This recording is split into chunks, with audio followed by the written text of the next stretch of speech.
Itu zaman dulu kan ada, mungkin kalau sekarang para asatid, para ulama, ketika ada masalah datanglah ke para ulama. Karena empu pada zaman dahulu di samping sebagai pengrajin, tapi dia juga seorang spiritualis yang tinggi. Gitu. Jadi dia mencakup seorang apa ya, yang mempunyai skill dalam hal tempa, tapi dia juga mempunyai spiritualis yang tinggi dengan Tuhan yang Maha Esa. Selain para pendeta seperti itu, karena untuk menjadi seorang empu tidak gampang, dia harus melakukan beberapa tahapan, tentunya riyadhah, riyalat atau ritual atau puasa dan lain sebagainya. Nah, kalau kita merujuk dari itu, berarti empu mempunyai posisi yang sangat penting untuk menjadi rujukan bagi setiap umat pada zaman itu. Betul tidak? Kalau kita kan sekarang mungkin ke para kiai, kita punya masalah gitu kan. Ketika kita punya masalah ke kiai, Pak Kiai saya punya masalah begini. Jualan saya bangkrut, sepi. Terus begini. Pak Kiai, anak saya nakal sekali. Pak Kiai, saya punya karyawan kok susah diatur. Mereka tidak nurut dengan saya tidak ada wibawa. Pak Kiai, kok istri saya minta cerai dan lain sebagainya. Nah, Pak Kiai kadang mempunyai solusi, ada lihat seseorang kok. Biasanya seorang pini sepuh pasti akan melihat kondisi pasiennya atau seseorang itu. Kalau orang itu kira-kira diberikan satu amalan wiridan mampu, dikasihlah wiridan. Kalau orang itu ternyata, waduh, ini boro-boro wiridan, sholat aja kagak, ya kan? Masa mau diomelin pasiennya, ya paling dikasihlah matengan, bentuk air atau bentuk wafak.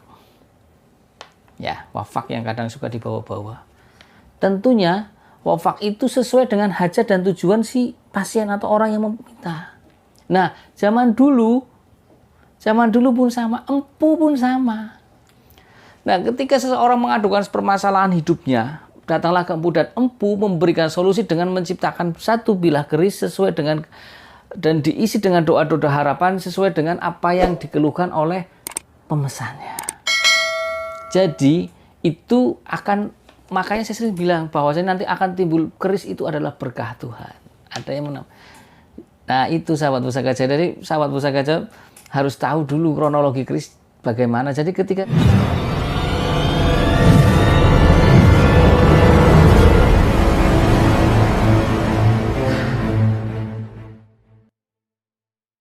Assalamualaikum warahmatullahi wabarakatuh. Salam sejahtera, salam budaya, rahayu, rahayu, rahayu.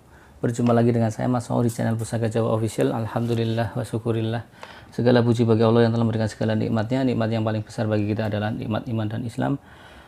Di antara nikmat-nikmat yang lain yang tidak bisa kita sebutkan secara zahir maupun batin, sholawat serta salam semoga selalu tercurah kepada junjungan Nabi besar kita Nabi Muhammad SAW serta keluarganya, sahabatnya, serta pengikutnya ila yaumil akhir. Allahumma ij'alna minhum. Sahabat Pusaka Jawa dimanapun Anda berada, semoga sahabat Pusaka Jawa selalu dalam keadaan kondisi yang terbaik. Ya, diberikan kebahagiaan baik dalam keadaan lapang maupun dalam keadaan sempit. Dijauhkan dari segala mara bahaya, baik zahir maupun batin, wabil khusus terhadap virus corona yang semakin bertambah. Semoga sahabat Pusaka Jawa dan keluarganya, handai tolanya, dijauhkan tidak terkena virus COVID-19. Sahabat Pusaka Jawa dimanapun Anda berada, berjumpa lagi dengan saya. Kali ini saya akan membabar satu bilah dapur pusaka yang menjadi apa ya bahasanya kalau orang bilang pondasi, menjadi pondasi atau menjadi formasi dasar untuk pecinta tosan aji yang biasanya itu menjadi satu fardu ain atau kewajiban, tapi itu hanya sebuah apa artinya ya, sebuah saran dari leluhur kita, orang tua, agar ketika kita hendak memiliki satu bilah pusaka, mengkoleksi ataupun entah satu ataupun setidaknya mempunyai 4 pusaka. Walaupun ada beberapa orang yang ingin beberapa versi ya. Yang pertama yang sangat masyhur adalah pertama hendaknya Anda memiliki dapur tilam upih. Yang kedua tilam sari, yang ketiga brojol, yang keempat adalah jalak sangu tumpeng. Dan keempat formasi ini, pondasi ini mempunyai makna dan filosofi masing-masing yang saling mengisi. Yang tentunya akan membawa efek atau dampak yang bagus bagi pemiliknya. Jadi begini sahabat pusaka Jawa, kenapa saya bilang begitu? Kok Mas O bilang begitu? Begini. Kadang orang itu kita harus tahu asal usul keris diciptakan dulu. Betul tidak? Gini ya, saya dari mana awal babnya begini. Asal usul keris diciptakan adalah karena pesanan. Sahabat pusaka Jawa. Jadi ketika seseorang itu zaman dulu kan ada, mungkin kalau sekarang para asatid, para ulama, ketika ada masalah datanglah ke para ulama. Karena empu pada zaman dahulu di samping sebagai pengrajin, tapi dia juga seorang spiritualis yang tinggi. Gitu. Jadi dia mencakup seorang apa ya, yang mempunyai skill dalam hal tempa, tapi dia juga mempunyai spiritualis yang tinggi dengan Tuhan yang Maha Esa. Selain para pendeta. Seperti itu. Karena untuk menjadi seorang empu tidak gampang. Dia harus melakukan beberapa tahapan, tentunya riadoh, rialat, atau ritual, atau puasa, dan lain sebagainya. Nah, kalau kita merujuk dari itu, berarti empu mempunyai posisi yang sangat penting untuk menjadi rujukan bagi setiap umat pada zaman itu. Betul tidak? Jadi kalau kita kan sekarang mungkin ke para kiai, kita punya masalah gitu kan. Ketika kita punya masalah ke kiai, Pak Kiai saya punya masalah begini. Jualan saya bangkrut, sepi. Terus begini. Pak Kiai, anak saya nakal sekali. Pak Kiai, saya punya karyawan kok susah diatur. Mereka tidak nurut dengan saya tidak ada wibawa. Pak Kiai, kok istri saya minta cerai dan lain sebagainya. Nah, Pak Kiai kadang mempunyai solusi, ada berapa, lihat seseorang kok. Biasanya seorang pini sepuh pasti akan melihat kondisi pasiennya atau seseorang itu. Kalau orang itu kira-kira diberikan satu amalan wiridan mampu, dikasihlah wiridan. Kalau orang itu ternyata, waduh, ini boro-boro wiridan, sholat aja kagak, ya kan? Masa mau diomelin pasiennya, ya paling dikasihlah matengan, bentuk air atau bentuk wafak. Ya, wafak yang kadang suka dibawa-bawa. Tentunya wafak itu sesuai dengan hajat dan tujuan si pasien atau orang yang meminta. Nah, zaman dulu pun sama, empu pun sama. Nah, ketika seseorang mengadukan permasalahan hidupnya, datanglah ke empu, dan empu memberikan solusi dengan menciptakan satu bilah keris sesuai dengan dan diisi dengan doa-doa harapan sesuai dengan apa yang dikeluhkan oleh pemesannya. Jadi itu akan, makanya saya sering bilang bahwa nanti akan timbul keris itu adalah berkah Tuhan. Ada yang Nah, itu sahabat pusaka Jawa. Jadi sahabat pusaka Jawa harus tahu dulu kronologi keris bagaimana. Jadi ketika sahabat pusaka Jawa umpamanya nih mempunyai keris dapur jangkung luk 3 yang lebih bahasanya agar permohonan kepada Tuhan itu bentuk hajat cita-citanya akan tercapai. Nah, itu empu mengaplikasikan dengan luk 3, kemudian diisilah doa-doanya ketika menempa agar si pemesan itu hajatnya, entah itu hajatnya terlaksana dan segala aral rintangannya disingkirkan. Ya sahabat pusaka Jawa, jadi itu. Makanya ketika ada yang nanya, Mas O, kok saya cocoknya keris yang apa? Saya tanya dulu ke mereka. Anda butuhnya bagaimana? Karena tidak semua orang harus sama. Ini kalau bicara mau menggali berkah doa dari empu ya. Nah, kalau umpamanya nih, dalam satu bilah pusaka, dalam satu bilah keris ini, isinya adalah doa permohonan kepada Tuhan, lantas di mana letak siriknya? Nah, itu. Ayo loh. Berarti sang empu berdoa kepada Tuhan agar si pemesan keris itu segala apa yang diharapkan tercapai. Ditaruhlah di bilah keris. Kalau mungkin sekarang para kiai ditaruhlah di wafak lah ya. Bentuk kain dibikin rajahan, entah itu ditiupkan di air seperti ini, didoakan, diminumkan. Seperti itu. Itu pendapat saya. Nah, ya, jadi kalau umpamanya seperti itu. Nah, jadi kalau kita mempunyai keris adalah, keris itu memang sudah perlambang dan filosofinya adalah, isinya adalah doa. Walaupun dalam pusaka itu pernah saya katakan ada 3. Pertama berkah Tuhan, doa. Yang kedua adalah induksi ilmu. Yang ketiga adalah jenisnya makhluk halus. Tapi yang sekarang saya lebih saya lihat adalah ketika seseorang mempunyai pusaka, mereka lebih senang untuk menayuh isinya apa, khodamnya apa. Jadi mereka lebih cenderung kepada isi dari atau isi dari bahasanya ada makhluk haluskah di situ, namanya siapa, pengen mengetahui. Padahal kalau lebih tingkatannya lebih tinggi doa daripada makhluk halus. Tapi itu adalah hak prerogatif seseorang, sahabat pusaka. Saya hanya menyampaikan saja. Jadi kalau umumnya seseorang ketika saya mengoleksi pusaka karena bahasanya jukut berkahe dongane empu, it's okay. Saya koleksi pusaka karena khodamnya ada makhluk halusnya, ada namanya ini. Yang ketiga, saya puisi pusaka karena keindahannya saja, silakan. Ini hanya saya menjabarkan saja. Jadi ketika sahabat pusaka Jawa menonton channel ini, sahabat pusaka Jawa merasa teredukasi. Ternyata asal usul atau kronologi dari keris adalah diciptakan adalah untuk menyelesaikan solusi permasalahan satu pemesan, dan dituangkan dalam bentuk karya tosanaji di doa yang di situ diterapkan dengan perlambang-perlambang, ada yang lurus, ada yang luk 3, luk 5, ya sahabat pusaka Jawa. Jadi seperti itu. Nah, sahabat pusaka Jawa, kali ini saya akan membabar satu dapur pusaka yang lurus, yang memang banyak orang tahu tapi susah dicari, gampang susah, yaitu dapur keris Tilam Sari. Dapur keris Tilam Sari itu gampang susah.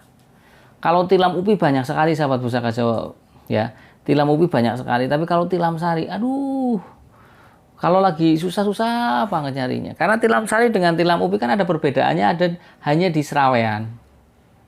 Ya.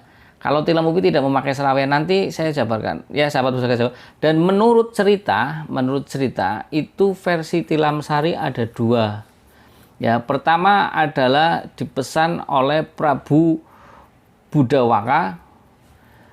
Ya, Prabu Budawaka adalah Raja di Medang Kambulan, memerintahkan kepada Empu Bromo Gedali untuk membuat 2 bilah pusaka, yaitu keris dapur Tilam Sari dan keris Balekbang. Ya. Dan versi yang kedua adalah Raja Nata Prabu Banjarsari, ya, memerintahkan kepada Empu Handoyo Sangkala apa Sengkolo lah ya, itu untuk membuat dapur bilah keris Tilam Sari. Itu kalau tahun kalau tahun Jawanya 1000 tahun Saka ya, 1186.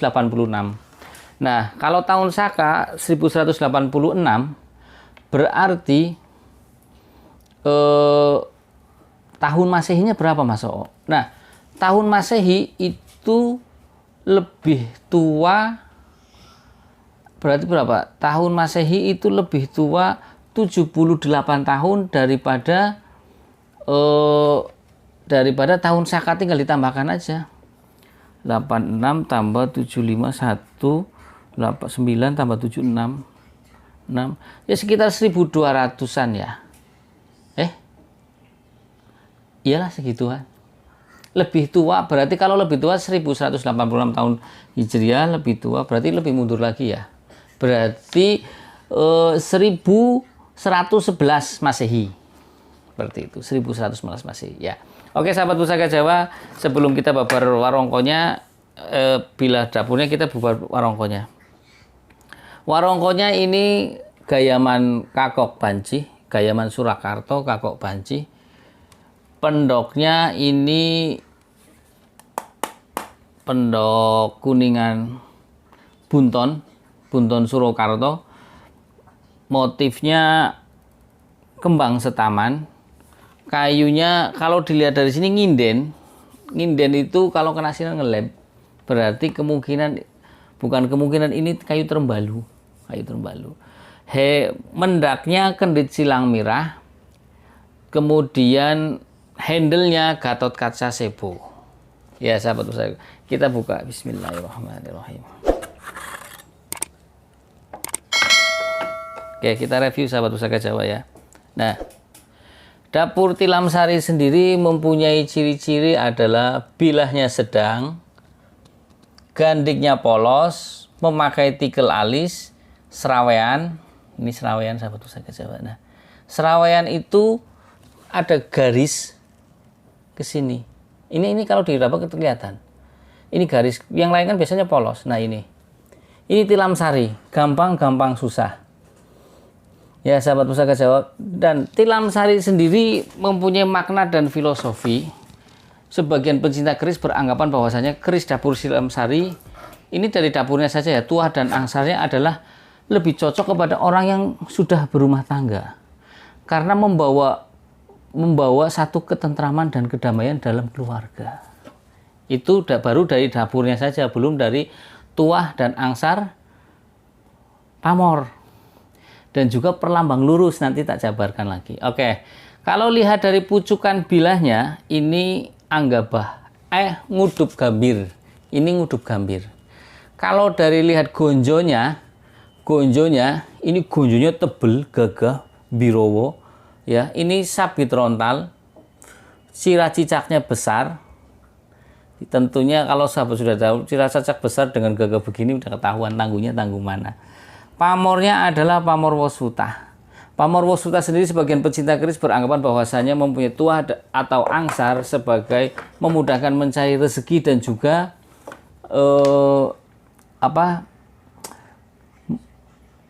hidupnya menjadi tentram. Jadi sinkron dengan tilam sari, nanti tak rangkum ya. Perlambang luk lurus sendiri adalah permohonan kepada Tuhan bahwasanya si pemilik keris luk lurus ini mempunyai keteguhan hati dan kekuatan iman. Ya. Kalau lihat selorok besinya kita akan melihat ini adalah hitam keabu-abuan. Ini kerisnya gagah sekali, ditangting enak tuh. Ini bejo ini yang punya keris ini nih. Ya, kalau dilihat dari tangguhnya, dari ciri-ciri dengan pamor yang seperti ini, cira cecak yang besar, ini estimasi tangguh Tuban. Dan tangguh Tuban juga termasuk tangguh sepuh sahabat Pusaka Jawa. Ya, lihat, kelihatan ya, gagah birowo ini. Ini kayaknya panjang berapa? Ini kayaknya sekitar panjang 36-37an kayaknya ini. Ya. Nah, sahabat Pusaka Jawa, sebelum saya merangkum dapur tilam sari yang ada di sini, tentunya saya akan menjabarkan tentang makna dari tilam sari. Tilam sari sendiri, tilam berarti artinya tikar atau apa ya? Tikar-tikar yang bahannya dari lingi itu ya, yang orang dulu bilang yang dari pohon yang panjang-panjang itu lingi. Alas tikar ya, tikar bahasa Indonesia tikar lah ya. Nah, sari sendiri artinya adalah indah. Ya, artinya indah. Atau sari sendiri artinya adalah satu inti. Nah, berarti dengan harapan sang empu menamakan tilam sari, karena dengan itu berarti supaya seseorang yang memiliki ini, tentunya orang yang sudah berkeluarga, yaitu kepala rumah tangga, dalam keluarganya terjadi satu keharmonisan, ketentraman, kedamaian, ya, kenyamanan, tidak ada cekcok, ya kan, hidup kan ada baiti janati, surgaku, rumahku adalah surgaku. Jangan sampai baiti nari rumahku nerakaku, repot toh. Nah, orang tua dulu sudah mempunyai seperti itu. Karena begini, sukses tidaknya seorang laki-laki di luar sana itu berawal dari rumah. Kalau rumahnya tentram, dia bekerja mencari uang pun enak. Tapi coba kalau dari rumahnya sudah berantakan, nyari duitnya males, di luar malah yang ada ketemu cewek lagi, ngelirik, malah main judi dan lain sebagainya sebagai pelampiasan. Makanya orang tua kita dulu membekali kita sebagai pondasi agar rumah itu adalah satu tempat awal titik sukses seseorang. Dan mereka membekali doa-doa yang baik dengan diaplikasikan pada satu bilah pusaka keris tilam sari. Bisa dimengerti ya sahabat Pusaka Jawa. Memang ini agak panjang, tapi setidaknya sahabat Pusaka Jawa nanti akan lebih enak ketika mempunyai pusaka bisa ngomong ke anak cucunya filosofinya bagaimana. Nah, ada yang bilang juga tilam adalah tilem tidur, sari adalah yang mimpi yang indah. Artinya mempunyai angan-angan yang indah dan bagus. Dan ketika mempunyai satu mimpi yang bagus, ya pastinya itu apa? Pastinya harus tidak lepas dari senjata. Kenapa tilam sari selalu dibawa dalam satu rumah? Senjata kita adalah seperti perlambang dalam luk lurus ini adalah keteguhan hati dan kekuatan iman. Senjata kita adalah doa. Buka ya, ini perlambang loh ya. Jadi seseorang itu kemanapun berada selalu membawa doa. Ketika keluar rumah baca bismillahirrahmanirrahim, ditambah ayat kursi, ditambah lagi ayatul hiris laqad ja'akum, ditambah lagi bismillahirrahmanirrahim, bismillahirrahmanirrahim, bismillahirrahmanirrahim, bismillahirrahmanirrahim, bismillahirrahmanirrahim. Wah, sukses. Ya, jadi itu yang makna yang kedua, tilam sari yang kedua. Jadi seseorang ketika dimanapun berada tidak lepas dari satu doa. Ya, sahabat Pusaka Jawa, jadi itu. Nah, kalau bicara tentang tilam sari, pastinya sahabat Pusaka Jawa, Mas Oo itu dapur tilam sari sebetulnya dapur apa sih? Ya saya bilang dapur sejuta rakyat. Tapi susah dicari sekarang. Karena itu merupakan 4 pilar. Aduh, bahasanya 4 pilar, ngeri. Ya, 4 pilar yang dipegang oleh para sesepuh kita, yaitu sebelum mengkoleksi dapur pusaka-pusaka yang lain, yaitu tilam upi, tilam sari, brojol, dan jalak sangu tumpeng. Mungkin nanti saya jajarkan dalam satu review makna-maknanya. Tilam upi bagaimana fungsi dan peranannya di kehidupan kita dalam menjalani hidup, tilam sari bagaimana, kemudian brojol bagaimana, jalak sangu tumpeng bagaimana, kenapa wajib yang 4 ini kita punya. Karena di dalam satu bila pusaka itu pasti kan termaktub atau tersimpan doa-doa dari empu kayak brojol. Ketika sudah punya tilam sari nih, kita sudah punya tilam sari, ya kan, hidupnya tentram. Kemudian pasti kita punya satu angan-angan, satu cita-cita. Dan untuk memuluskan cita-cita itu, maka sang empu membuat dapur bilah brojol. Diselipkanlah doa-doa di situ, agar yang mempunyai itu segala sesuatu dimudahkan. Kemudian jalak sangu tumpeng, jalak sendiri kan sebagai pemimpin, burung yang diharapkan petuah dan pituturnya. Jalak itu suaranya indah, ya kan? Banyak dinantikan orang ketika ngomong, tidak ngomel-ngomel. Ya, terus kedua, sangu tumpeng, membawa tumpeng kemanapun dia pergi selalu tidak kekurangan makan. Ada versi yang lain. Versi yang lain adalah ada beberapa pilar. Ini yang versi pertama ya, versi yang kedua adalah yang harus dimiliki adalah tilam upi. Ya, setelah tilam upi dia harus mempunyai, tilam itu dasar. Bagaimana satu bangunan itu harus tidak mempunyai dasar, bangunan akan roboh. Jadi tilam itu wajib, entah itu tilam sari ataupun tilam itu wajib dimiliki karena itu pondasi. Yang kedua, setelah mempunyai pondasi dan mempunyai angan-angan, dia harus mempunyai jangkung, 3 jangkung supaya angan-angan dan cita-citanya tercapai. Ya, setelah dia punya angan-angan, baru dia dia mengerjakan. Planning dulu, kita planning, oh saya pengen punya rumah, berarti planningnya apa? Setelah itu baru dia take action, dikerjakan. Setelah dikerjakan, dia harus mempunyai brojol. Kenapa? Karena brojol itu memudahkan sesuatu dalam segala hal. Nah itu, setelah mempunyai brojol, memudahkan. Di tengah jalan pun kadang ada keluar hambatan-hambatan aral dan lain untuk membackup brojol, maka disediakan sengkelat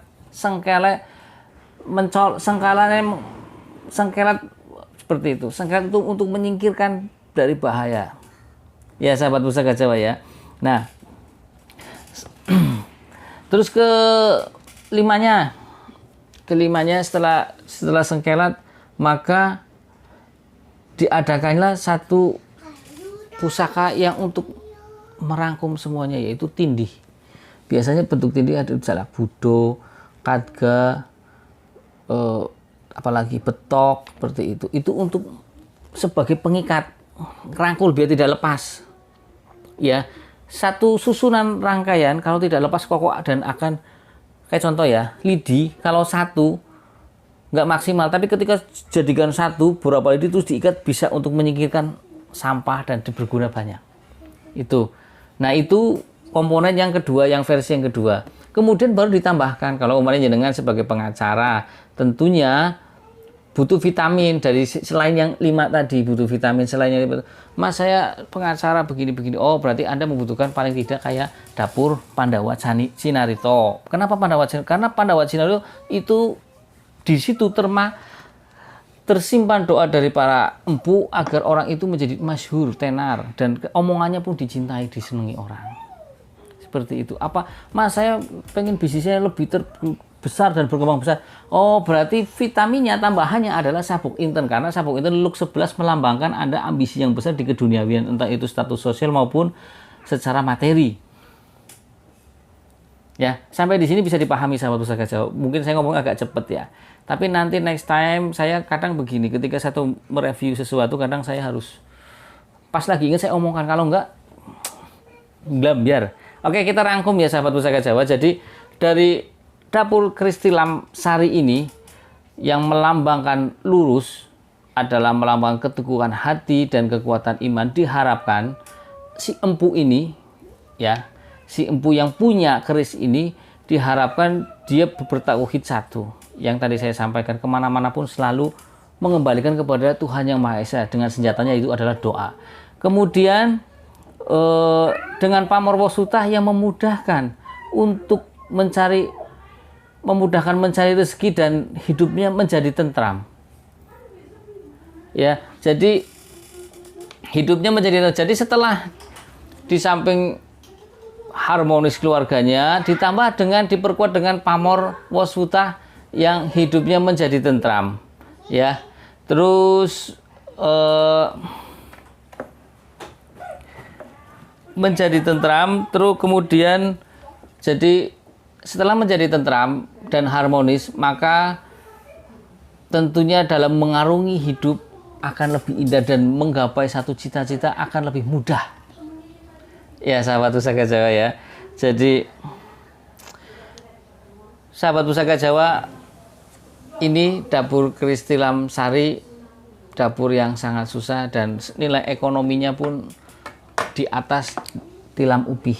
Karena begini, seseorang ketika melihat sesuatu itu pasti dilihat dari kelangkaan barangnya. Nilai ekonomi akan lari pada kelangkaan barang. Kalau barangnya langka, nilai ekonomi lebih tinggi. Tapi kalau tilam ubi banyak sekali. Saya tilam ubi, wah, moret itu 30 biji atau berapa. Tapi tilam sari, aduh, carinya susah sekali dan harganya bisa berapa kali lipat dari tilam ubi.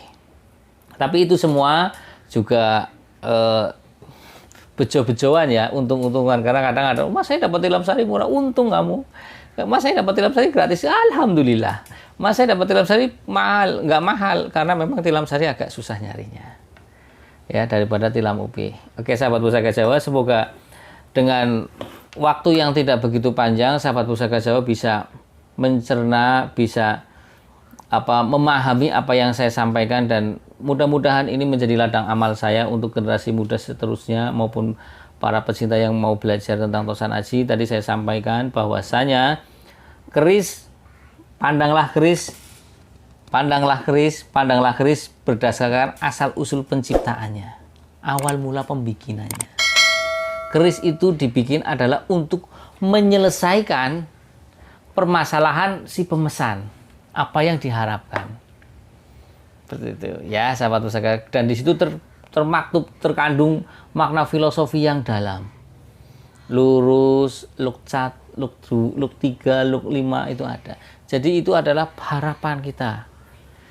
Terus ada yang bilang, Mas, berarti nanti kalau begitu nanti jimatnya tambah akeh. Ya enggak, gitu loh.